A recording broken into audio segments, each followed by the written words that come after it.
สวัสดีค่ะยินดีต้อนรับเข้าสู่ช่องโปจกสรัม Halo guys, selamat datang kembali di Pojok Seram. Hari ini gue akan menceritakan film dari Thailand yang berjudul Pinak 2. Hayo kita mulai.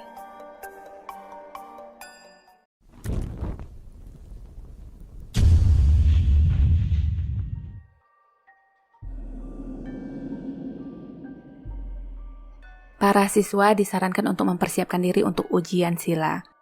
Di ruang lainnya tampak ada seseorang yang baru saja meninggal dan ini adalah Odd, orang yang membantu di kuil.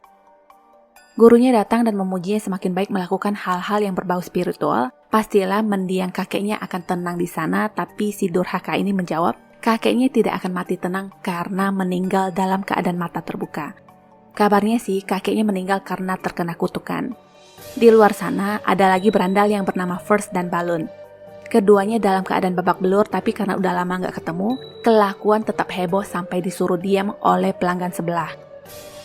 Mereka pun duduk dan merundingkan kesialannya sejak melepas jubah dan kabur dari kuil. Ada pula sosok hantu yang selalu muncul dan berkata, kalau kamu melepas jubah, maka kamu akan mati.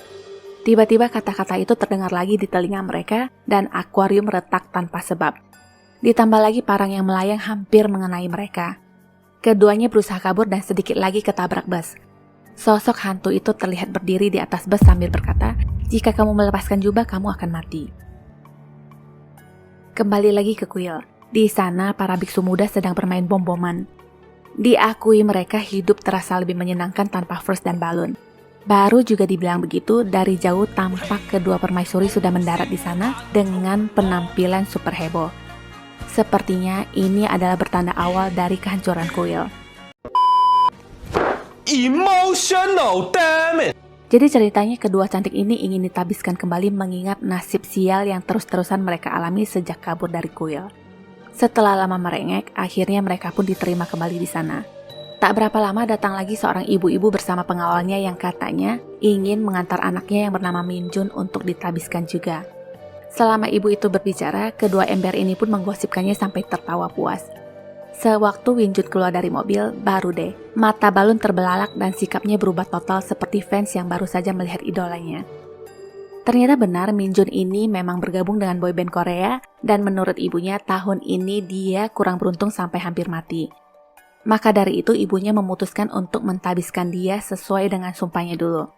Mama pulang, tinggallah Minjun di sana dan kedua berandal pun semakin kesengsem melihat otot-ototnya. Sorenya, air di kamar mandi buatannya macet dan terpaksa Minjun harus mandi di fasilitas umum. Baru aja mau buka baju, dia merasa mendengar suara aneh dan gak taunya bertemu lagi dengan duo genit ini yang juga ingin mandi-mandi cantik di sana. Minjun digoda-goda tapi dia sama sekali tidak tertarik dan memarahi mereka. Kemarahan itu lebih terdengar pujian di telinga mereka dan terkesan menggemaskan. Di momen seperti ini, tiba-tiba datang seekor biawak dan ular yang menghebohkan. Minjun ribut berteriak bolanya digigit biawak yang mendatangkan orang-orang. You've been kicked in the nut. Yang satunya heboh digigit biawak, satunya lagi sibuk dengan ular. Setelah semua drama berlalu, Minjun pun berencana minggat dari sana. Luang Pi datang dan mengingatkan jika dia ingin pergi, kemungkinan ada kecelakaan karena mereka semua mengalaminya dulu yang mereka sebut kutukan pentabisan.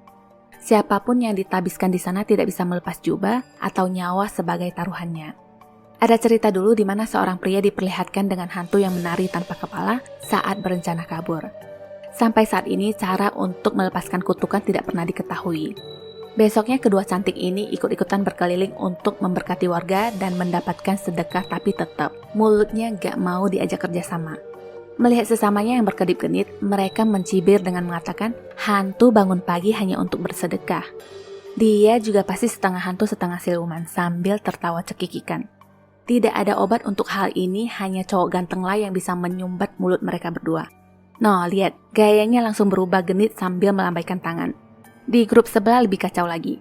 Para bocah mengejar idola mereka siapa lagi kalau bukan Minjun. Kalau sudah begitu, Luang Pi pun turun tangan dengan berkata, idola mereka akan ditabiskan. Minjun malah membuka maskernya yang membuat para gadis ini semakin histeris. Baru juga diumumkan tadi Minjun akan ditabiskan, dua genit ini langsung nempel dan berkata akan menjaganya seperti menjaga kitab Buddha. Malamnya, sewaktu mereka semua tertidur, ada suara lonceng yang berbunyi berbarengan dengan langkah kaki. Falan yang terbangun melihat sesosok bayangan di balik kain dan membangunkan Odd. Ot bangun dan sekarang dia membangunkan balun. Si tengil ini sudah pasti tidak mau bangun dan malah menyodorkan pantatnya. Yang lainnya udah pada bangun dan mereka pun mengendap-endap melihat siapa sosok yang berisik dengan loncengnya. Semua sudah siap dengan perlengkapan untuk menabok maling, tapi nggak taunya pada bubar saat melihat kaki hantu tersebut. Mau kabur juga, pintu sudah terkunci dari luar. Barang berjatuhan dan pintu lainnya terbuka sendiri seperti yang sudah diperkirakan oleh kedua berandal ini yang katanya klise kejadian yang sering ada di film-film hantu. Tapi walaupun begitu tetap aja mereka takut dan sewaktu mereka ingin kabur, pintu yang tadinya terbuka tertutup lagi sendiri. Hantu itu pun tertawa melihat kebodohan mereka. Di antara para begundal hanya Not seorang yang hafal mantra dan mengucapkannya. Sontak hantu itu pun menjawab, jadinya mereka lebih seperti balas-balasan pantun. Tubuh hantu itu mengobarkan api dan berdiri tegak di hadapan Not sambil berkata, dia sudah menghafalkan mantra itu bahkan sebelum Not lahir. Hantu itu lalu merasuki First dan mengamuk. Singkat cerita, hantu itu keluar dari badan First dan kepala hantu itu langsung ditebas oleh Luang Pi. Sebelum hantu itu pergi, dia sempat berkata, kau akan mati jika melepaskan jubah. Singkat cerita, tiba juga ketiga begundal ini menjalani pelatihan penabisan. Suasana menjadi haru di mana mereka tidak begitu yakin bisa melewati ini semua atau tidak. Minjun diam-diam lebih peka dan bisa berpikir secara mandiri. Dia menyadari semakin banyak kemauan dalam dunia ini, semakin pula dia kehilangan jati diri karena harus mengikuti arus. Luang Pi meyakinkan dia dengan praktek langsung dan Minjun pun semakin paham lalu membulatkan tekad. Tak berapa lama setelah itu, seorang perempuan datang bersama anaknya yang katanya adalah mantan Luang Pi dulu. Tantangan kali ini, apakah Luang Pi akan tetap mengenakan jubah kuningnya atau melepaskannya apalagi melihat video anaknya yang menggemaskan. Nah, kalau udah begitu, bagian mana lagi yang menarik kalau bukan gosipin dia dan siapa lagi pelakunya kalau bukan duo centil ini. Ya ampun Beb, gak nyangka ya, ternyata Luang Pi punya anak sebelum nikah, Tapi hebat juga ya Desa bisa ninggalin kenikmatan dunia dan memilih menjadi biksu. Kira-kira kita bisa nggak ya, Mak? Kalau udah gitu jadi ingat lagu Rihanna ya, Mak? Gak lagi-lagi Hama. Gosip sana-sini akhirnya kedengaran sama yang lainnya, termasuk Luang Pi. Terutama si balon ini nih, masih aja dia berkicau di mana kepalanya nyangkut di mangkok sedekah karena ulahnya sendiri. Luang Pi dan yang lainnya pun tidak menghiraukan dia dan berjalan pergi, tapi sebenarnya Luang Pi mulai gundah. Malamnya, Luang Pi tampak mencari Ot dan Jay. Pintu terbanting sendiri yang dia perkirakan palingan kedua bocah itu sedang bermain-main dengannya. Tapi karena tidak ada jawaban setelah dipanggil, Luang Pi pun mengambil stik dan berjaga-jaga. Di tempat lain, kepala balun masih nyangkut di mangkok, tapi dia malah berjalan sendirian sampai ke tempat di mana terdapat banyak patung Buddha. Suara lonceng kaki terdengar dan sosok itu pun muncul tepat di depan balun. Di tempat Luang Pi sendiri, teror semakin terasa di mana barang-barang bergerak sendiri dan ada sosok setan yang muncul lalu berkata jangan ikut campur. Kembali ke balun, akhirnya dia tersadar ada yang tidak beres setelah menyentuh hantu tersebut. Teriakannya pun sampai ke telinga teman-temannya yang waktu itu juga sedang mencarinya. Dari semak-semak muncullah si balun yang ternyata masih selamat.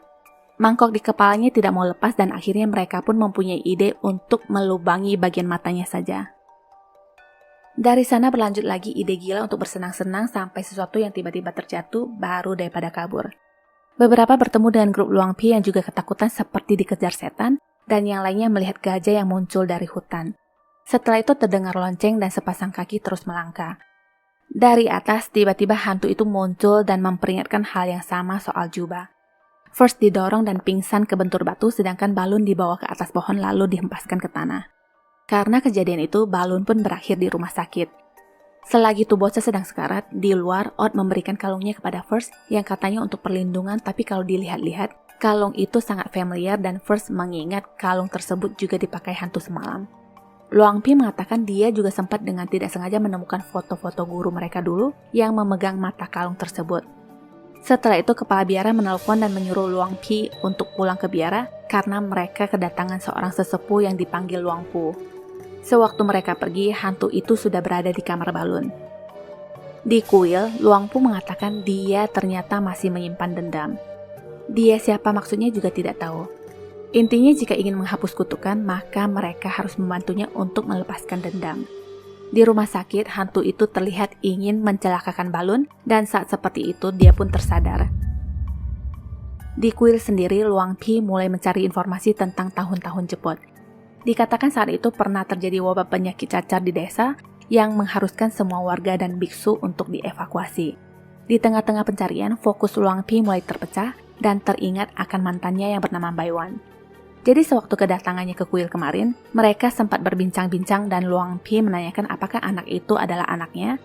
Tapi Baiwan tidak menjawab dan mengatakan alasan mereka ke sana hanya untuk mengucapkan selamat tinggal karena dia dan anaknya akan pindah ke luar negeri. Baru saja dia ingin menelpon Baiwan, terdengar suara gedoran pintu dari luar yang ternyata setelah dibuka tidak ada siapa-siapa tapi meninggalkan jejak kaki. Kembali ke Balun, dia terbangun di sebuah tempat lain bersama orang-orang yang berceceran di lantai. Balun berteriak memanggil teman-temannya tapi orang-orang di sana seakan tidak menyadari kehadirannya. Di luar sana juga banyak yang terbaring lemas. Balun sudah pasti dibawa ke masa lampau di momen terjadinya wabah untuk melihat sendiri apa yang terjadi. Seorang pria datang membawa ibunya yang sakit dan dua biksu ini mengatakan sudah tidak ada tempat.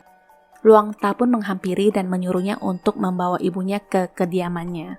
Di saat kedua biksu itu membuka maskernya, Balun heboh karena mereka terlihat seperti First dan dia sendiri. Ternyata saat itu Balun benar-benar tidak nyata di mata mereka. Mereka berjalan menembus tubuh Balun dan seketika sekarang Balun sudah ada di tempat lain. Di depan, hantu pria itu sudah berdiri bersamanya dengan api yang menyala di belakangnya. Balun hanya bisa berteriak dan sebuah kain pun jatuh di atasnya. Cerita lalu lanjut ke Luang Pi dan para pengikutnya yang akan menjalankan misi. Rencananya mereka ingin menemukan mayat hantu pria yang diyakini pasti terkubur di suatu tempat.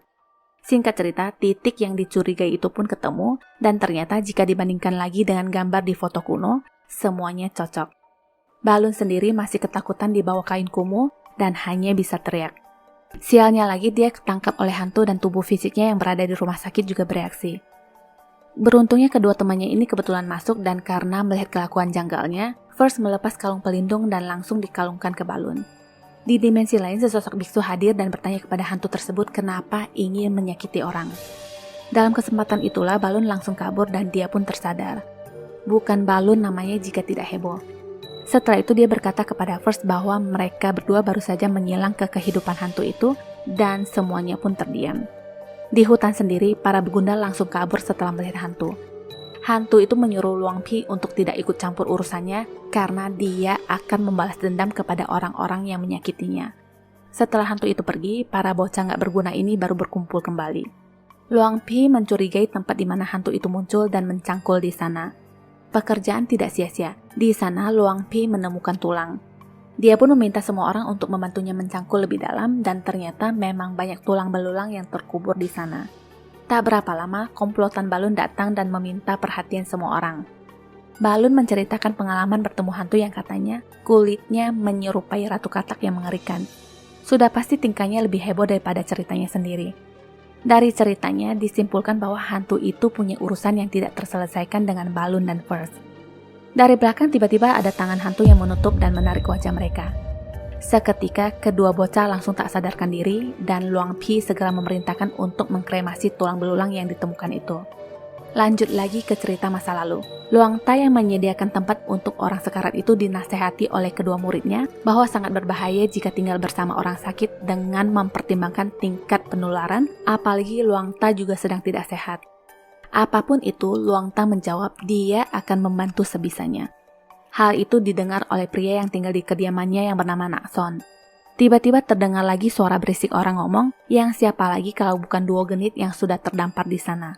Biksu kepala sangat mengasihi dan melayani dengan hati yang tulus. Saat-saat terakhir ibu yang sekarat itu, dia berpesan kepada Nakson untuk segera ditabiskan. Permohonan itu pun dikabulkan dan biksu kepala menceritakan kisah Buddha dan seekor naga. Naga yang menyerahkan diri untuk menjadi pengikut dan melindungi Buddha dari elemen yang akhirnya naga itu pun tercerahkan. Liontin bergambar naga itu akhirnya diberikan kepada Nakson dan Luang Ta berpesan tentang kebaikan. Jika orang membalas kepada siapapun yang pernah menyakitinya, maka itu semua akan membawa kehancuran dan selamanya dia tidak akan bisa terlahir kembali. Nasihat juga ditujukan kepada dua biksu ini. Jika kalian selalu menganggap diri sendiri lebih baik daripada orang lain dan pikiran selalu terfokus pada diri sendiri, maka seluruh dunia akan menjadi musuhmu. Setelah mengatakan itu, Luang Ta pingsan dan ternyata dia tertular penyakit cacar lalu meninggal. Kedua biksu yang melihat cacar di kulit Luang Ta segera ingin hengkang dari sana karena takut tertular. Nakson mencoba mencegah mereka dan memohon untuk ditabiskan karena dia ingin melimpahkan jasa untuk ibunya. Kedua biksu ini tidak mau dan berbuat kasar dengan melemparkan jubah ke ibu Nakson yang masih terbaring lemas. Apapun itu, Nakson masih kekeh mencegah mereka untuk pergi dan meminta ditabiskan, tapi dia malah mendapatkan perlakuan yang tidak menyenangkan sampai ditendang. Nakson segera melihat kondisi ibunya yang ternyata sudah meninggal.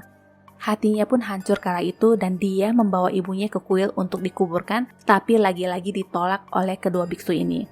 Kesedihan pun menjadi kemarahan dan terjadilah hantam-hantaman di sana. Nakson berkata biksu yang melepaskan jubah kuningnya akan mati, sedangkan kedua biksu ini tetap memutuskan untuk berhenti menjadi biksu. Dia lalu mengkremasi sendiri jasad ibunya dan momen itu dia bersumpah untuk siapa saja yang ditabiskan di kuil ini tidak boleh melepaskan jubah atau pilihannya mereka akan mati. Setelah mengatakan itu, dia lalu meninggal dan membusuk di hutan. First dan Balun adalah reinkarnasi dari kedua biksu tersebut. Jadi itulah kenapa ada dendam di antara mereka yang belum terselesaikan sampai kehidupan sekarang. Mereka menangis sambil berpelukan dan jatuh berlutut. Tiba-tiba kedua orang ini sudah diikat jadi satu sambil memegang bunga. Di bawah tikar, api menyala seakan sedang mengkremasi mereka seperti orang mati. Nakson pun muncul di hadapan mereka. Di kehidupan nyata, teman-temannya masih bergotong royong untuk mengumpulkan tulang belulang. Setelah semua terkumpul, api pun dinyalakan dibarengin dengan Luang Pi yang menghafalkan doa. Api yang membakar tulang itu sampai ke hantu tersebut dan juga membakarnya. Di momen itu, First dan Balun pun kembali ke dunia nyata. Ternyata tidak hanya mereka, tapi hantu itu pun muncul di perapian dan menanyakan kenapa Luang Pi membantu mereka. Luang Pi memintanya untuk memaafkan dan melepaskan semua dendam. First dan Balun pun berlutut meminta pengampunan. Hantu itu menjawab mereka beruntung karena masih ada Luang Ta yang melindungi mereka, kalau tidak mereka sudah mati. Dia pun bersujud dan memanggil Luang Pi dengan sebutan Luang Ta. Hantu itu berkata Luang Ta selalu baik kepadanya dalam kehidupan apapun. Luang Pi pun menasihati hantu itu bahwa ibunya meninggal karena waktunya memang sudah habis, jadi bukan salah siapa-siapa. Luang Ta yang meninggal karena sakit juga sudah karma. Dia juga memberikan nasihat yang sama kepada Nakson bahwa membalas dendam akan selalu membawa kehancuran dan tidak bisa bereinkarnasi kembali. Yang mengejutkan semua orang sekarang, Luang Pi berubah menjadi Luang Ta. Luang Ta pun menghampiri dan menasehatinya dengan nasihat yang dia tujukan dulu kepada kedua muridnya. Nakson mengakui dia membawa ajaran gurunya ke dalam hati dan tidak pernah melupakan itu, tapi dia merasa marah dengan kedua begundal ini. Luang Ta lalu memintanya untuk melepaskan amarahnya itu untuknya dan mempersembahkan karma baik ini untuk ibunya juga dirinya sendiri.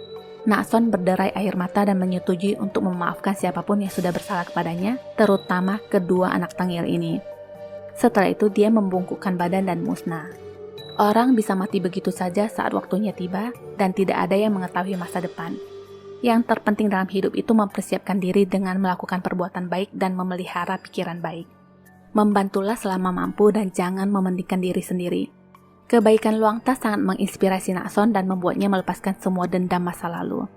Memberi adalah bentuk cinta kasih terbesar. Tak berapa lama, Min Jun pun ditabiskan. Untuk mantan pacar Luang Pi, dia mengaku memikirkannya kembali apakah dengan melepaskan jubah akan membuat dia dan Baiwan bahagia. Masa depan tidak ada yang tahu, tapi yang dilihat saat itu, Baiwan begitu bahagia melihat Luang Pi menjadi biksu dan Luang Pi pun memilih kebahagiaan tersebut. Kalung Ot dikembalikan kepadanya dan tiba-tiba terdengar suara lonceng yang gak tahu kenapa lonceng kaki hantu ada di dalam sakunya. Ternyata Ot dulunya juga ada sangkut pautnya. Dia dan temannya mencuri gelang kaki kepunyaan mayat. Setelah itu terdengar suara pria tertawa sambil berkata, "Aku menjalankan sila untuk menekan keinginan dari mengambil apa yang tidak diberikan." Tamat. ขอบคุณที่รับชมช่องของเรานะคะ ถ้าชอบอย่าลืมกดไลค์ กดติดตาม และแชร์หนังเรื่องต่อไปของเรานะคะ ขอบคุณค่ะ Sampai jumpa.